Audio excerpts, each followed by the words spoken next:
cardiología del país. Son 7 conferencias que se van a realizar el último miércoles de cada mes hasta el mes de noviembre. En el día de hoy contamos con la presencia del jefe de cardiología del Hospital Fernández, el doctor Simón Salzberg, que va a hablar sobre manejo del IAM. Quiero agradecer también la presencia del director, el doctor Pagano, y todos los médicos y técnicos a esta conferencia. Bueno, Simón, que es un amigo además.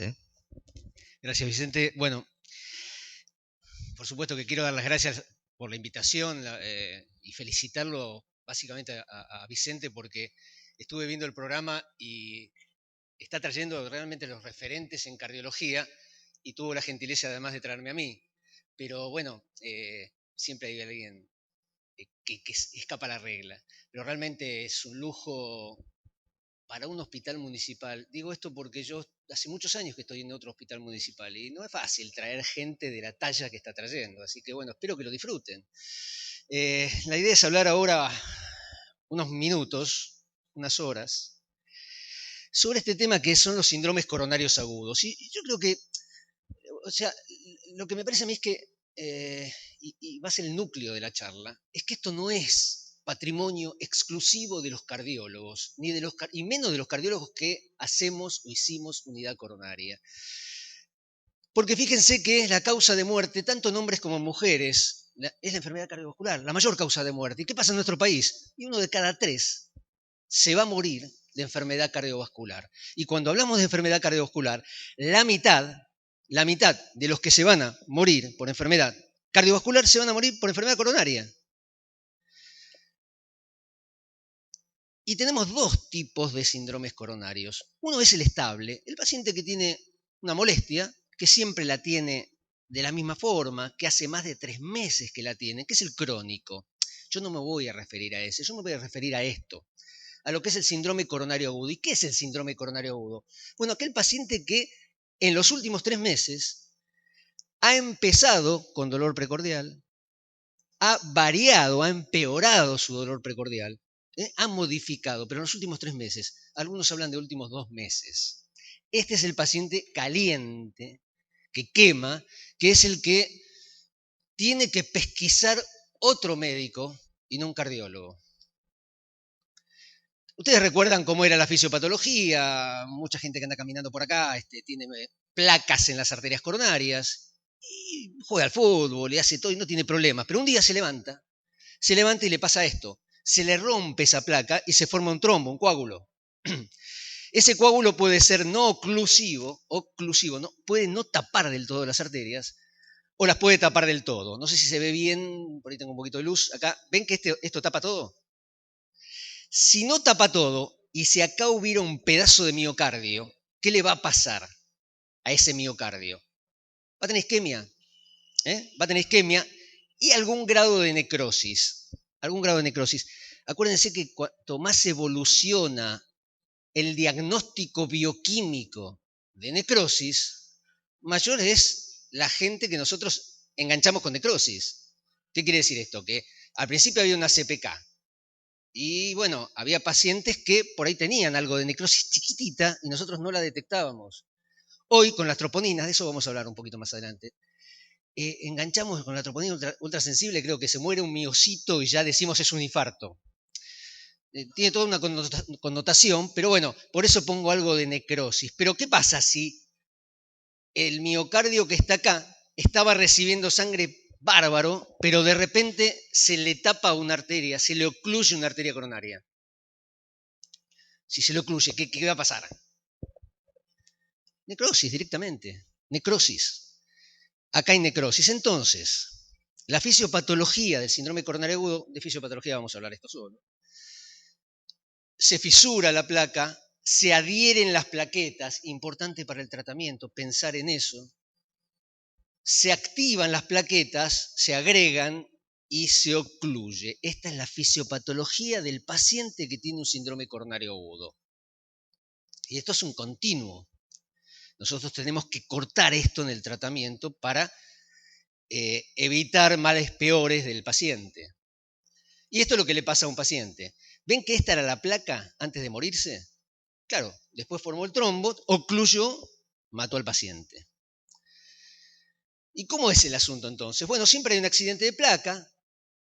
La fisiopatología de las plaquetas juega un papel importantísimo. El espasmo coronario realmente no tiene demasiada importancia desde la clínica. Pero siempre hay algún grado de espasmo coronario, pero que es poco importante. Y de acuerdo a la magnitud del trombo, del accidente, va a haber 3 síndromes coronarios agudos. 3, que en realidad en la práctica clínica van a ver que son 2, porque a 2 de ellos los juntamos para facilitarnos el diagnóstico y la conducta en las primeras horas. Y entonces, el primer cuadro es, la obstrucción no es muy importante, es un cuadro que pasa sin dejar necrosis, es una isquemia, pero que no deja necrosis, por supuesto que el paciente tiene dolor y consulta por dolor, y se llama angina inestable. El segundo cuadro ya deja algo de necrosis, probablemente si yo le hago la anatomía patológica no está toda la pared comprometida, es un pedacito o islas de miocardio, pero que ya tiene necrosis. ¿Y esto cómo se va a llamar? Antiguamente se llamaba infarto no Q, ya no se llama más infarto no Q. Voy a contar una anécdota. Yo estaba hace muchos años en Caracas dando una charla, vos por eso lo escuchaste, dando una charla de esto. Y habíamos ido a dar la charla, un curso ACLS, habíamos ido un brasileño, un uruguayo y yo. Entonces yo empecé a hablar de infarto no Q, YAM no Q, YAM no Q, y yo decía YAM no Q. Entonces cuando termina la charla, me dice, mira, Simón, si hay público de habla portuguesa, trata de no decir YAM no Q. Porque YAM en portugués, digamos, es YAM, es infarto. No es en él o la. Y la letra Q es que en portugués, no es Q. Q es, digamos, como si fuera una trombosis hemorroidal, para decirlo finamente. Entonces no sonaba bien para el habla portugués el YAM no Q. Pero ya no se llama más, por suerte no se llama más YAM no Q. Pero estos dos, y esto es importante, se los conoce, se los reconoce en la práctica clínica como síndromes coronarios agudos, ¿ok? Sin supra persistente del ST, sin supra desnivel persistente del ST. Van a ver que ahora va a haber un juego de palabras, pero que hace muy sencilla la aproximación al individuo. Y del otro lado, ¿qué pasa? Bueno, cuando se obstruye totalmente, se ocluye la arteria, es el infarto, que se llama infarto con supra, porque ustedes saben que cuando hay una injuria transmural, el debut del paciente es con supra desnivel del ST. Entonces nosotros tenemos 2 cuadros, uno que es con supra persistente y otro sin supra persistente. A ver, ¿y cómo diagnostico esto? Bueno, esto es clásico, con la clínica, el electro y los marcadores humorales. Y empecemos por la clínica, no me voy a detener demasiado. ¿Por qué consulta al paciente? Al paciente lo vemos con dolor precordial que puede ser característico, pero que puede doler cualquier cosa. Pero también puede ser una disnea de aparición súbita, paciente que refiere que hace 3 horas empezó con disnea, no es lo habitual, pero bueno, puede no tener dolor, esto es lo que uno comenta, ¿no? Hay que revisarlo, porque uno siempre preguntaba, ¿y después qué hacemos? Si el paciente tiene dolor, electro, no, hay que revisar al enfermo, podemos todavía tocarlos, tenemos que ser menos médicos legistas, estos de que ven de lejos al paciente, y tratar de revisarlo, tocarlo, interrogarlo. Electro. Y acá sí. Yo saco el electro y esto es lo importante. En las guardias nuestras, el primero que ve al paciente no es el cardiólogo. El que le saca el electro debería tener una cosa sencilla para hacer el triage. O sea, decir, bueno, digamos, es un paciente que puede ser grave, pero que no lo es tanto, puedo esperar al cardiólogo. Pero hay un paciente que tiene otra cosa que no puede esperar al cardiólogo. Entonces el electro a mí, cuando yo voy sacando el electro, tengo que mirar el ST y la T. ¿Qué puedo encontrar? Puedo encontrar esto, que es un infradesnivel del ST. Es una patente que asusta, pero van a ver que hay otra patente que asusta más. ¿Cuál es? Esta, la del Supra. ¿eh? La otra patente que nosotros vemos en síndrome coronario agudo es la T negativa. Y por supuesto que hay un cuarto electro, que es el que no ponemos, porque es ni, cualquier cosa. O sea, un paciente puede tener síndrome coronario agudo y no tener electro. Esto me parece que es importante. No descarta nada. Y entonces, ahora sí, tenemos el electro por un lado y por el otro habíamos nombrado los síndromes coronarios agudos. Es importante, cuando yo saco el electro, ubicar al paciente en síndrome coronario. ¿En qué síndrome coronario agudo es? Ya van a ver por qué. A muchos de ustedes ya lo saben. Si yo tengo esto o esto, ya sé que es un síndrome sin suprapersistente del ST. ¿Por qué? Porque no tiene no tiene ST. Entonces, ¿qué puede ser? O puede ser o una angina inestable o puede ser un infarto sin supradesnivel del ST. ¿Cómo los diferencio? Los diferencio con los marcadores. No me interesa, porque eso va a tardar. Recuerdan que yo no le puedo pedir, pero los marcadores tardan 6 horas en aparecer en la sangre. Si el paciente viene con 2 horas de dolor, no me interesa. A estos los trato como síndrome coronario agudo sin supra. Después veo si es una angina, que no tiene marcadores, o si es un infarto, porque tuvo marcadores. ¿Me siguen? Recuerdan que es esta parte del esquema. Este paciente tiene esto o esto, y entonces lo metemos dentro de la parte de síndromes sin supradesnivel persistente del ST. Pero ¿qué pasa si tiene esto? La primera cosa que uno tiene que enseñar, y como cardiólogos debemos enseñar, es asustarse cuando uno tiene esto. Cuando el paciente tiene esto. Cuando uno tiene esto se asusta más, pero cuando uno ve a un paciente que está con dolor y tiene supradesnivel del ST, por favor, esto es una emergencia. ¿Por qué? Porque me está diciendo que no le está llegando una gota de sangre al miocardio. No le llega una gota de sangre. Y hay 2 mecanismos por los cuales puede no llegar una gota de sangre. El más común, lejos el más común, si ustedes ven esto, lejos lo más común es que se haya tapado la arteria. Y algo que es recontra poco común, muy pocas veces lo van a ver, que es un espasmo que hace que no le llegue una gota de sangre. Rarísimo, rarísimo. Entonces, yo veo esto y pienso en una oclusión. Tengo que saber si es persistente o no, si es persistente o es transitoria. ¿Con qué? ¿Qué puedo hacerle al paciente para saber si es un espasmo? Yo le doy algo y va a ser transitorio. Pero si es persistente, quiere decir que hay un trombo y con eso que le voy a dar no va a pasar nada. ¿Qué le doy? Nitratos, exactamente, nitroglicerina.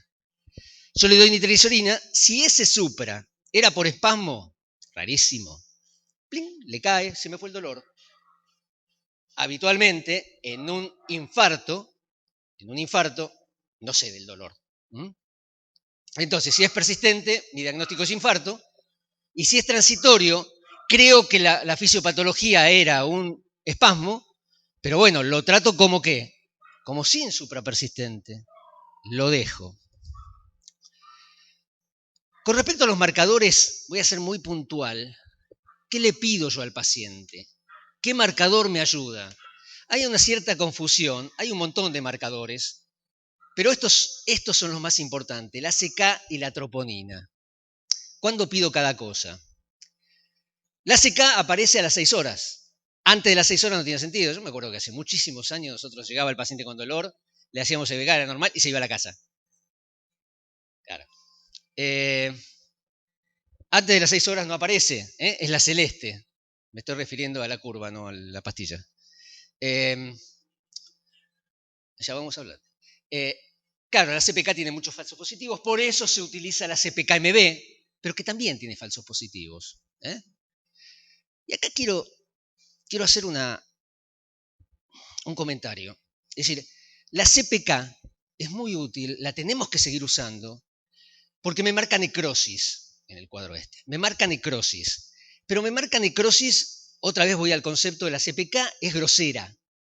te marca la necrosis cuando hay un cacho de miocardio bastante grande involucrado. Entonces, es lo primero que hay que pedir. Si la CPK viene alta en un cuadro así, ¿cuál es mi diagnóstico? Necrosis, infarto. Infarto. Que si era con supra, si era sin supra, era sin supra. Pero ¿qué pasa cuando viene normal? Cuando viene normal, nosotros ahí pedimos un segundo marcador. Y el segundo marcador es la troponina. ¿Por qué estoy diciendo esto? La troponina es cara. La troponina no es barata, no en todos lados hay. Sería ideal que haya en todos lados. Porque cuando la CPK es normal, que el paciente tenga troponina alta, también marca un riesgo. Y también lo llamamos infarto. Pero si la CPK fue alta, ¿cómo va la troponina? ¿Qué nos va a agregar la troponina? Nada. Zafamos de un reactivo. Entonces esa es la idea, porque ¿cuándo aparece la troponina? ¿Aparece antes en la sangre? No, aparece igual a las 6 horas. O sea, no ganamos nada con eso. Entonces nuestro algoritmo en el hospital, desde que hace muchísimos años que tenemos troponina, pero con la característica de que nunca se pide como primer marcador. Primero le pedís la CPK. ¿Sí? Después podemos discutirlo, pero a nosotros hasta ahora nos van bastante bien desde lo económico. Ven que la verde y la celeste aparecen al mismo tiempo. O sea, la troponina no le gana en tiempo. No le gana en tiempo. Y pacientes que tienen troponinas altas, les va peor. Cuanto más alta es la troponina, peor le va al paciente y por supuesto que es más grave. Pero ¿por qué esto de supra, con supra, sin supra? ¿Por qué tanto? Insistimos tanto. Porque acuérdense que esto es el primer approach del paciente. Es decir, el paciente llega a la guardia, al consultorio, a donde sea, llega con dolor. ¿Y por qué tanto lío esto de sacarle el electro y si tiene supra, si no tiene supra? Porque si el paciente no tiene supra persistente, el paciente probablemente haya que internarlo. Probablemente haya que antiagregarlo, anticoagularlo. Pero si tiene esto, que no remite con nitratos, mi diagnóstico es infarto y es una emergencia. Y esto quiero meterlo porque en el hospital, si no sangra ninguno, es una emergencia. Si no tiene algo roto, no hay emergencia. ¿No? Este paciente es tan emergencia como un politrauma. Este paciente es una emergencia y rápidamente hay que abrirle la arteria. ¿Ven la diferencia? Todo se llama síndrome coronario agudo, pero hay una diferencia notable entre los dos. Entonces, este es un algoritmo sencillo, diagnóstico para la guardia, por el sí o por el no. ¿Qué pregunta me tengo que hacer para ir hasta un diagnóstico para después tratarlo? Y entonces la primera cosa, paciente que viene con dolor precordial, ¿qué hago? Un electro. ¿Y cuál va a ser mi pregunta para dividir las aguas? ¿Tiene supra o no? Agrego una cosa que es muy chiquita, que es bloqueo completo de rama izquierda. El bloqueo completo de rama izquierda, que es muy poco frecuente, pero me disimula, o sea, si yo tengo un bloqueo de rama izquierda, lo tengo que tratar como si fuera un supra. Por supuesto, si el paciente tiene dolor, ¿no es cierto? ¿Sí? ¿Cuál es mi respuesta entonces? ¿Tiene supra? Si es no, no, tiene T negativas, tiene infradesnivel del ST, tiene nada, pero no tiene supra. ¿Cuál es mi diagnóstico? Dale, tiren. Claro, es un síndrome sin elevación del ST, que puede ser angina inestable o IAM, pero eso lo voy a saber después, cuando me vengan los marcadores. Es lo mismo, lo tengo que tratar igual. Por supuesto que si después me viene con marcadores y es un infarto, y bueno, pero después se arregla el médico de unidad coronaria, para ser un poco más agresivo, etc. Pero ¿qué pasa si no, si viene con esto? ¿Qué tengo que hacer? Hasta que no se muestre, otra cosa es un infarto. Pero ¿qué tengo que hacer? Porque hay una pequeña probabilidad de que ese supra esté dado por otra causa. Nitratos. Yo le doy nitratos. ¿Y cuál va a ser mi pregunta para sí o no? ¿Le calma el dolor? ¿Le baja el ST? Si es sí, pasa a este cuadro, pasa a este grupo terapéutico. Tuvo supra, pero se le fue con nitratos. No es un supra persistente. Pasa al grupo de los supras, de los sin supra persistente. Y lo trato de una manera. Pero si el paciente viene con supra, le doy nitratos y no pasa nada, sigue con dolor, chao, meta palo y dolor, es un IAM, es un infarto. Y esto es fundamental por lo que ya dijimos. Esto es una emergencia. Esto es una urgencia. Esto es una emergencia. Entonces, 2 síndromes coronarios agudos, uno que tiene sin suprapersistente y otro con suprapersistente. Uno lo llamamos angina inestable o infarto sin supra y a este lo llamamos infarto y a este es, en los próximos minutos vamos a hablar solamente de este. ¿Por qué? Porque este es resorte no solo del cardiólogo, sino que es resorte del emergentólogo, del terapista, del clínico, de aquel que vea al paciente. Van a ver que vamos a ir profundizando en el tratamiento. Hay un punto donde todo el mundo debería saberlo. Después lo dejamos en manos de los cardiólogos. Y entonces, cuando hablamos de IAM, acuérdense que continúa siendo una de las principales causas de muerte en todo el mundo. Y el principal objetivo del tratamiento es la recanalización rápida, completa y sostenida de la arteria responsable del infarto. Hay que ir a abrir la arteria. No hay otra. No tenemos otra. Porque 1 de cada 4 tipos que hoy tengan un IAM en la ciudad de Buenos Aires se va a morir. Se va a morir por IAM. 25%, un toco. Un toco. Bueno, vos decís, bueno, mejoremos las unidades coronarias, mejoremos los trombolíticos, mejoremos las angioplastias. No, ¿por qué? Porque la mitad de estos tipos, la mitad de los que se mueren, de los que hoy se van a morir por un infarto, se mueren antes de llegar a la unidad coronaria.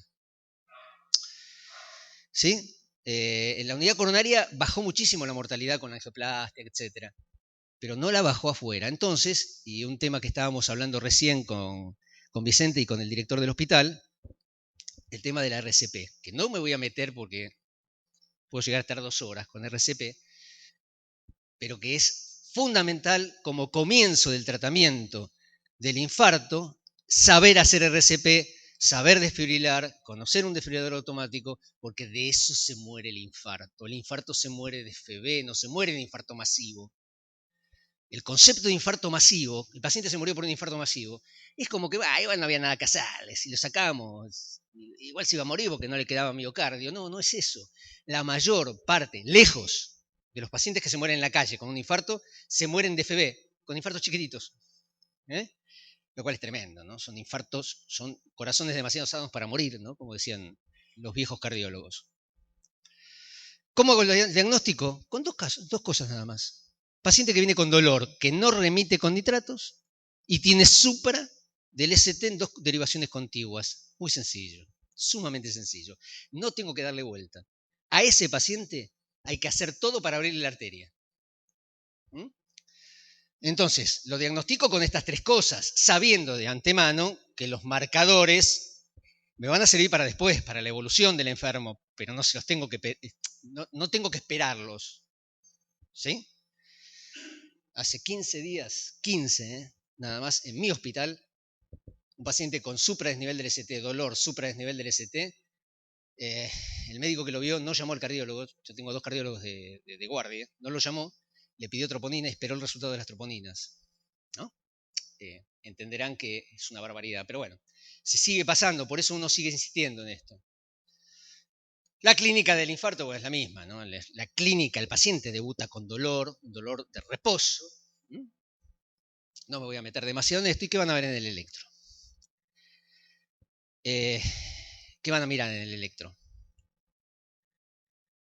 Esto es importante porque nosotros no lo podemos hacer esto. El sistema nuestro de emergencia prehospitalaria no tiene electro. Ustedes lo saben. Entonces, el paciente que llega en la ambulancia, la idea es que la gente de la ambulancia avise al hospital para llegar rápidamente y que cuando llega se le haga un electro. ¿Por qué? Porque las guías dicen que es clase 1 hacer que todo el personal del sistema de emergencia realice un electro con el primer contacto médico. ¿eh?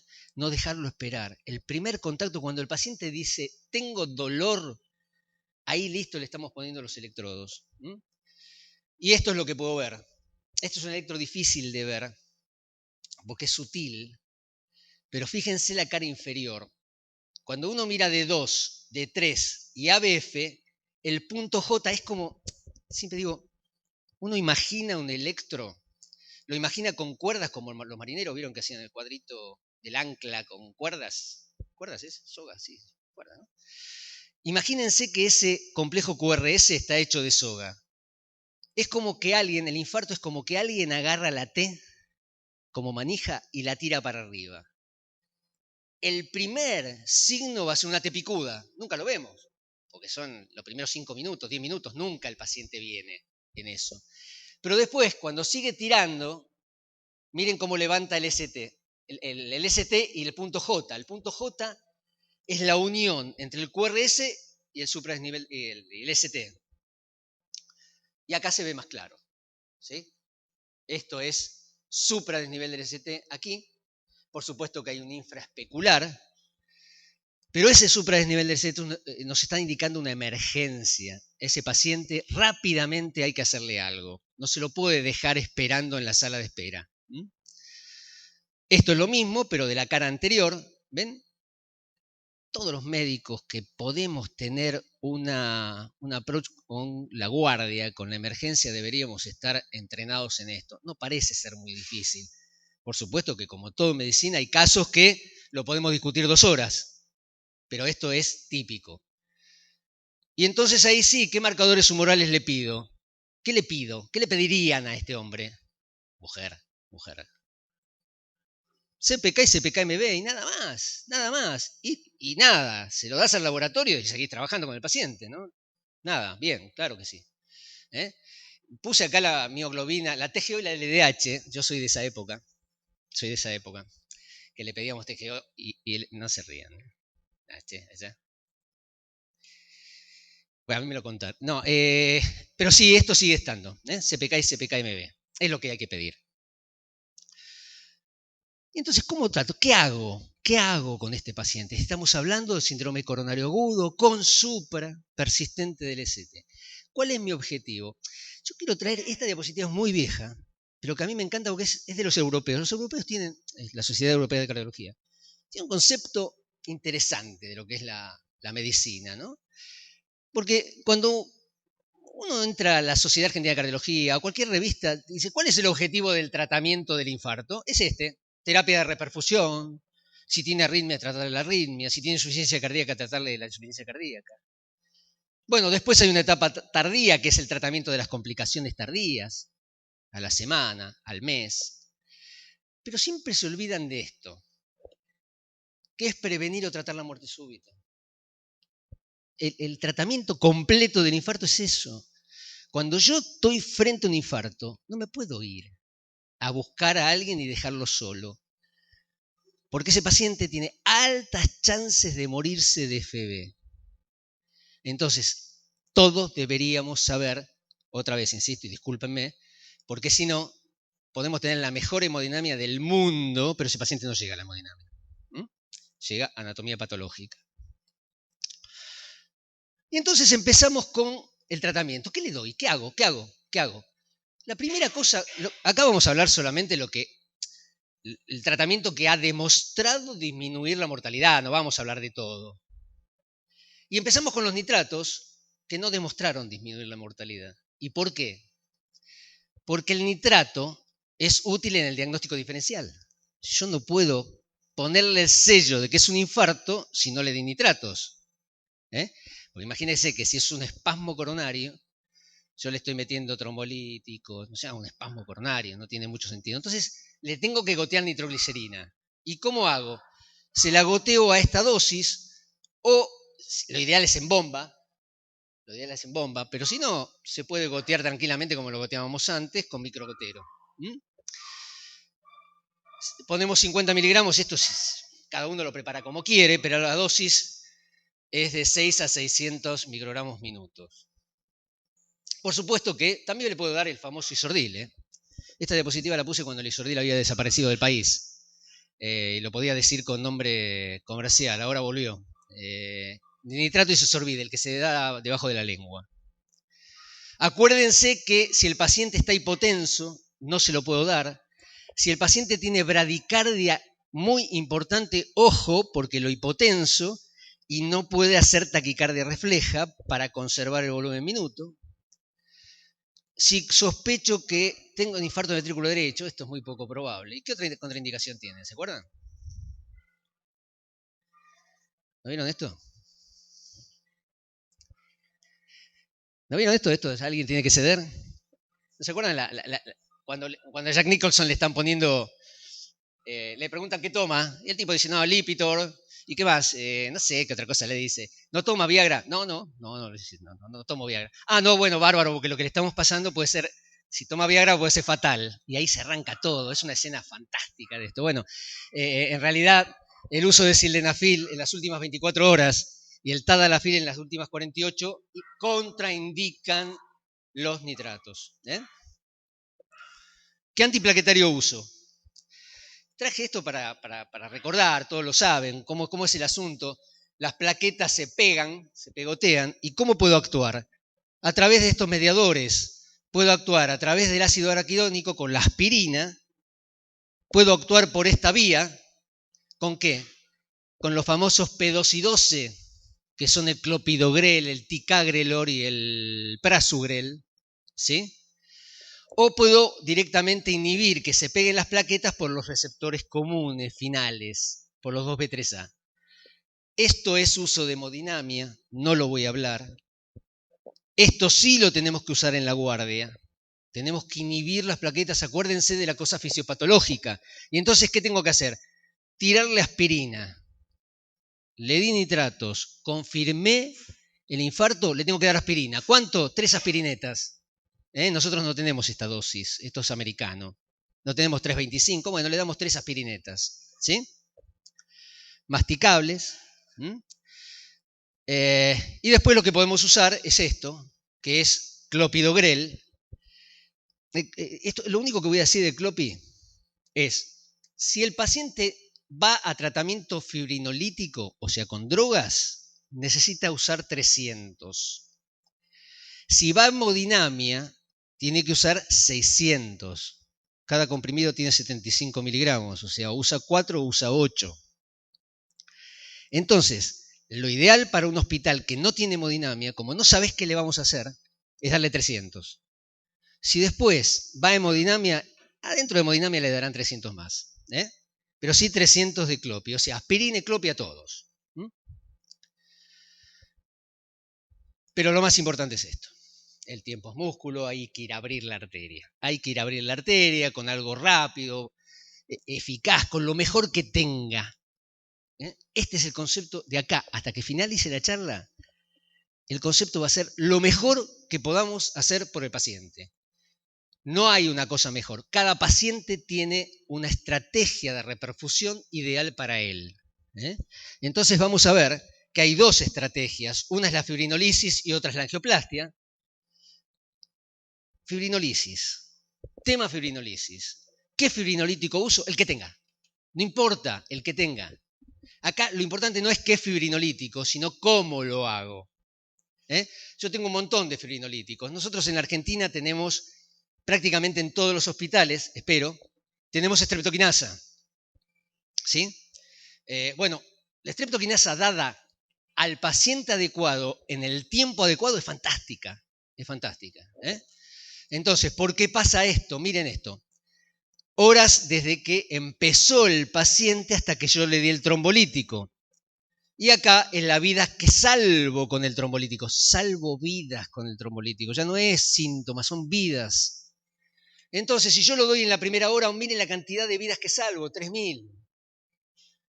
Perdón, 3.000 no son vidas. 3.000 son los pacientes que llegaron en estos trabajos. Llegan pocos. Lamentablemente hay un factor que es el paciente que no llega demasiado rápido.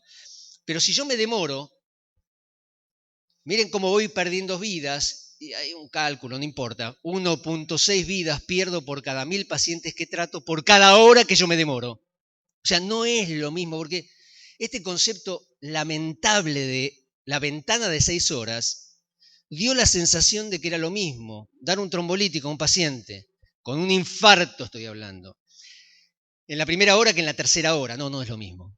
Se pierden vidas por demora.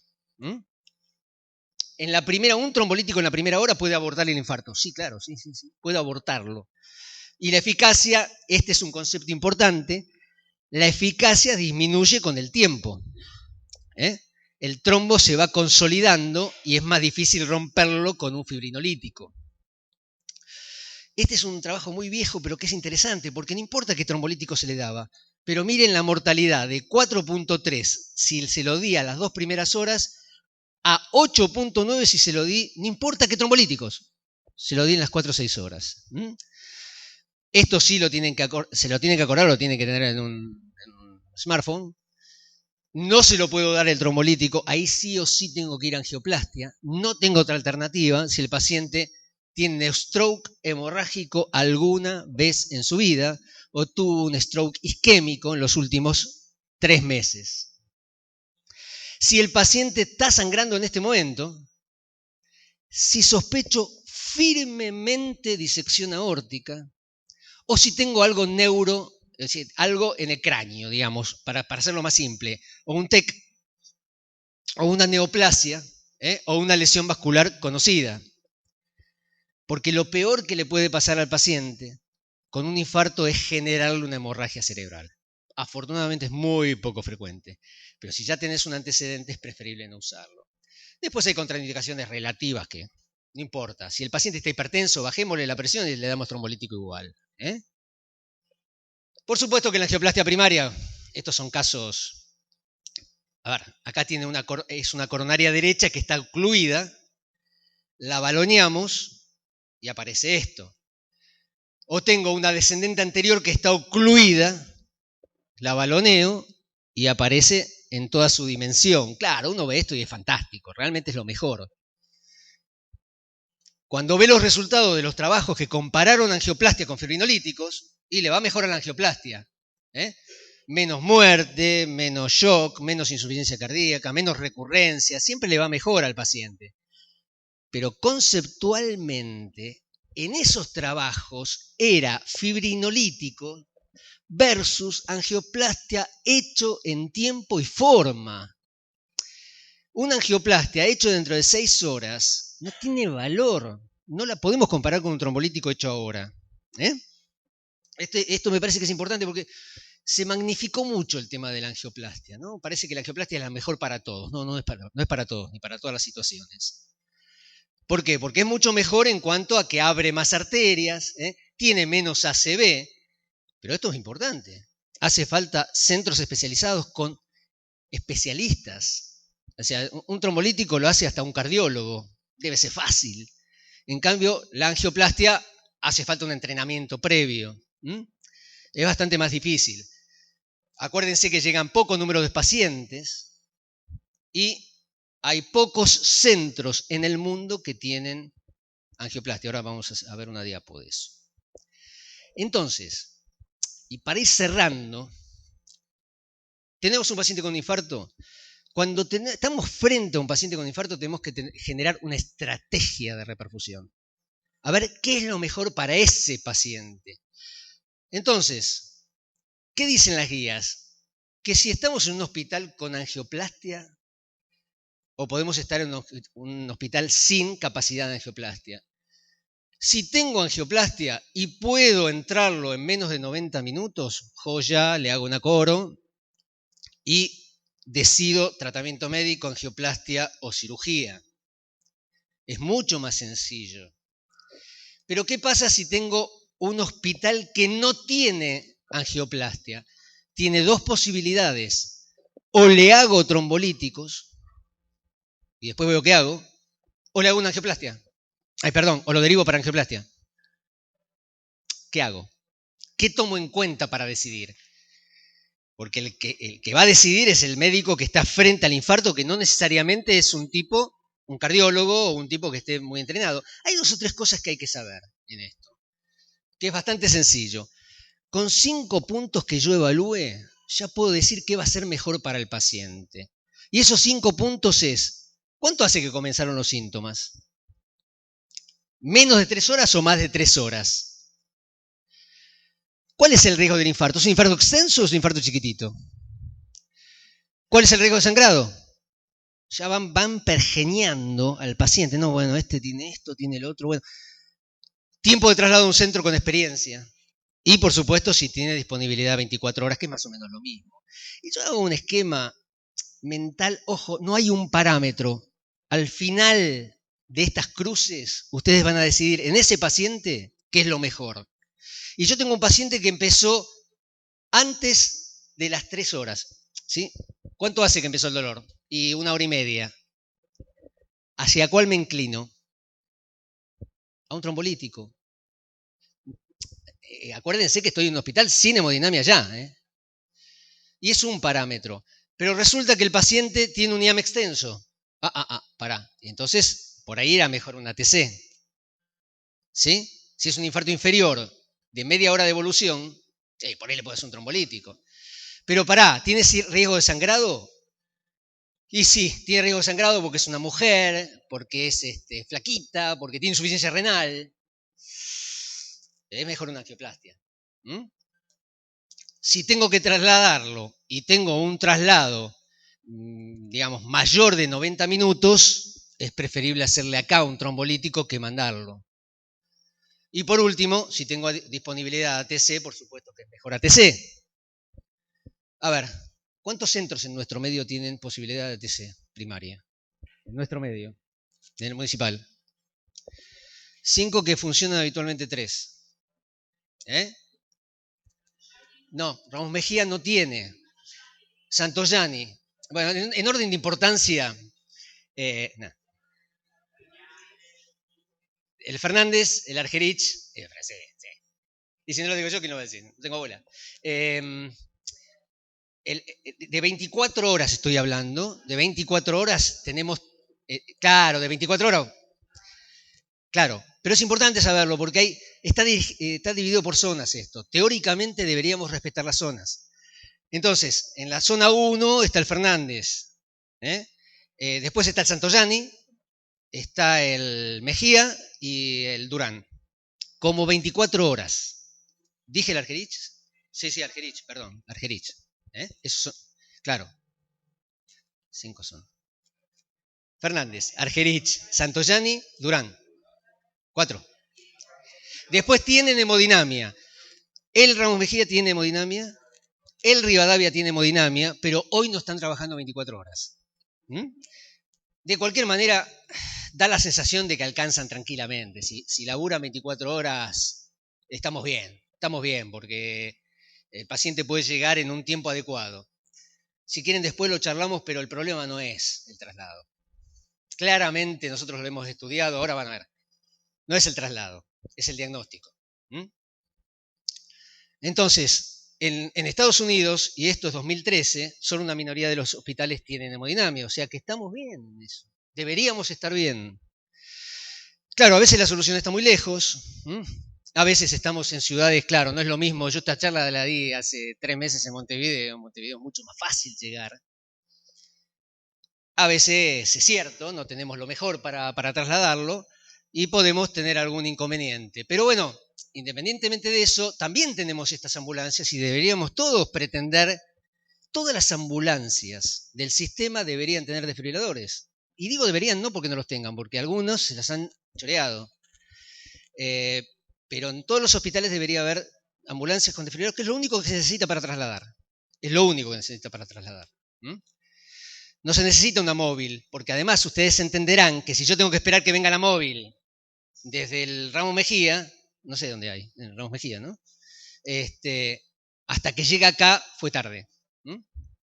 Entonces, habíamos dicho que pasaba en un hospital con ATC. ¿Qué pasa en un hospital sin ATC? Lo ideal sería transferirlo, pero ojo, tiene que ser menos de 2 horas. Lo transferimos. Pero ¿qué pasa si no podemos hacer eso? Este es un trabajo que publicamos hace unos años, con el grupo de hospitales municipales, somos varios hospitales municipales, y vimos que el paciente en infarto, el 81% digamos, llegaba a la consulta bien. No era ese el problema. Pero cuando veíamos qué le hacíamos, fíjense, se hizo el 61%, se hizo angioplastia, pero en los trasladados, el 85% tenía más de 2 horas. O sea, esto que estamos trasladando, lo estamos trasladando mal. Estos se podrían haber beneficiado. O sea, o le das un trombolítico, o mejorás la cosa para que no haya tanta demora. Pero lo estamos haciendo mal. Estamos haciendo angioplastia y somos Gardel, porque estamos haciendo angioplastia. Vos ves estos números y dices, qué bien que funciona. Y seamos críticos, no funciona bien.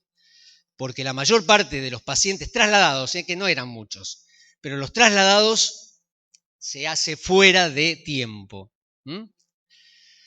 Entonces, un buen trombolítico, dentro de los 30 minutos de arribo, o sea, en 30 minutos hay que decidir qué hacemos, porque tampoco le podemos hacer un fibrinolítico a las 6 horas. Y entonces, tenemos que ver, esto es importantísimo, tenemos el concepto de que el fibrinolítico es excelente para abrirle la arteria, pero no es el tratamiento definitivo. Entonces lo que tenemos que ver es qué pasó con el fibrinolítico. ¿Reperfundió? ¿Abrió la arteria? Eso es importante. Cualquier médico debería estar preparado para ver eso. Le tirás el trombolítico.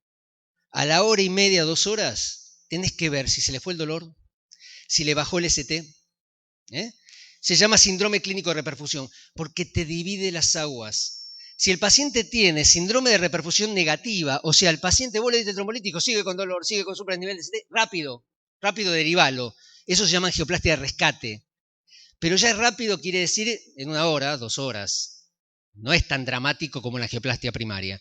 Pero sí, por favor, mandémoslo a hacer hemodinamia porque no abrió el trombolítico, a veces falla. Ahora, si tiene síndrome clínico de reperfusión positivo, está discutido, pero en las guías lo que dicen es si tiene síndrome de reperfusión positivo, ¿qué quiere decir esto? Yo le di el trombolítico y mejoró.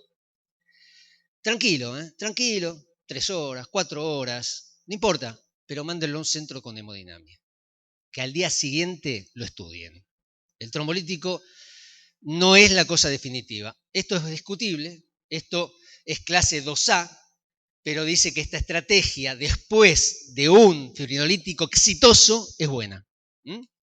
Entonces, ¿qué otra cosa le puedo dar? A ver si se entendió. Entonces, opté por trombolíticos, opté por angioplastia. Si opté por trombolíticos, le doy el trombolítico. Bárbaro. Pero fíjense si reperfundió o no, para ver la actitud posterior. Le di aspirina, le di nitratos, le doy betabloqueantes, tranqui. Si quieren, déselo. Se lo pueden dar oral. No hace gran diferencia hoy. No es lo mismo que hace 20 años. Hoy el tratamiento pasa por otro lado, la cosa más importante. Le di nitratos, le di aspirina, le di clopi, le di betabloqueantes. ¿Se le ocurre algo más? Morfina. Nosotros durante muchos años en el Hospital Fernández, yo nací ahí, así que no teníamos hemodinamia. Y era muy importante saber si se le iba el dolor o no con la trombolisis. Entonces aprendimos a unos horas morfina. Hoy en realidad con la hemodinamia podés usar morfina. Pero bueno, eso, a propósito lo traje esto, son cosas que podemos no dársela. No le modifica la sobrevida. Es como los IECA, eso se lo pueden dar al día siguiente. Pero lo que no podemos no hacer es todo esto. Y ahora sí, a ver, traigo un ejemplo del año 2010, nos llaman del Gran Buenos Aires, para derivarnos un infarto. Miren, está espectacular, porque miren la T todavía positiva, bien alta, este tipo tiene 1 hora de infarto, fantástico. Bueno, piden la cama, lo aceptamos, llega 6 horas después sin haberle hecho nada. Yo dije, qué barbaridad. Bueno, es el Gran Buenos Aires. ¿Sí? Bueno, esto nos pasó este año. Hospital de la Ciudad de Buenos Aires. Supradesnivel del ST, cuando nos llega a nosotros, necrosis anterior. No se le hizo un trombolítico a ese paciente, lo estudiamos, lo tenía ya hecho pelota todo, realmente lo estudiamos igual. Y entonces ahora sí, para ir concluyendo, a ver, la enfermedad cardiovascular es la mayor causa de muerte, sin ninguna duda. El IAM es el cuadro cardiovascular que conlleva mayor mortalidad y discapacidad a largo plazo. Yo hablé de mortalidad, pero bueno, acuérdense que el paciente después sigue una evolución muy tórpida si el paciente tiene un infarto extenso. Esta enfermedad requiere rápido reconocimiento y un precoz tratamiento de reperfusión, el mejor que tengamos para el paciente. Nuestro desafío es disminuir la mortalidad y la discapacidad que el infarto produce, lograr que cada profesional actuante sea capaz de reconocer el infarto, independientemente de la especialidad que tenga. Esto es una utopía. Acá dice utopía. Y entonces cierro, algunos ya me escucharon, con este poema que es, estas frases, que es: la utopía está en el horizonte, me acerco 2 pasos y ella se aleja 2 pasos, camino 10 pasos y el horizonte se corre 10 pasos más allá. Es una utopía, por más que camino nunca la voy a alcanzar. Y entonces se preguntaban, ¿para qué sirve? ¿Para qué sirve tener una utopía? Bueno, eso, sirve para caminar. Esto era de Eduardo Galeano. Muchísimas gracias por su atención.